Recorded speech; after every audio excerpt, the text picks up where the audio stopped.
बातमी चिंता वाढवणारी, कारण HMPV व्हायरस आपले हातपाय पसरतोय। चीनी HMPV विषाणूचा शिरकाव आता संपूर्ण जगभरात झालाय।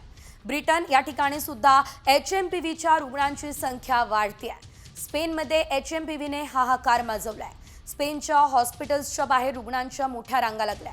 तर धक्कादायक बाब म्हणजे स्पेनच्या अलिकांटामध्ये इन्फ्लुएन्झा ए 600 पेक्षा जास्त प्रकरणं इन्फ्लुएन्झा एची समोर आली आहे। मलेशिया, जपान आणि कझाकिस्तान या ठिकाणी सुद्धा रुग्णांची संख्या झपाट्यानं वाढत असल्याचं सध्या तरी बघायला मिळत आहे। एकंदरीत जर आपण बघितलं, त्यामुळे आता सर्वांचीच चिंता वाढली आहे।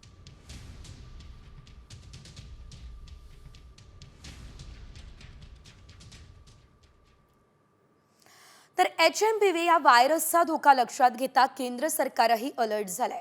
तर केंद्रीय आरोग्य सचिवांनी आता सर्व राज्यांच्या आरोग्य अधिकाऱ्यांची बैठक घेतली आहे। या बैठकीत HMPV या व्हायरसच्या वाढत्या केसेसवरती चर्चा सुद्धा झाली असल्याचं सध्या कळत आहे। राज्य सरकारची याबाबतची कशी तयारी आहे याचा देखील बैठकीमध्ये आढावा घेण्यात आलेला आहे। नागरिकांनी घाबरून न जाण्याचं आवाहन राज्याच्या आरोग्य विभागानं करावं, सोबतच या आजाराबाबतची जनजागृती करावी असं देखील राज्यांना निर्देश आता देण्यात आलेले आहेत। एकंदरीत जर आपण पाहिलं तर भारतात आता केंद्र सरकार ॲक्शन मोडमध्ये आलं असल्याचं पाहायला मिळत आहे। तर राज्यात सुद्धा आता आढावा घेतला जातोय।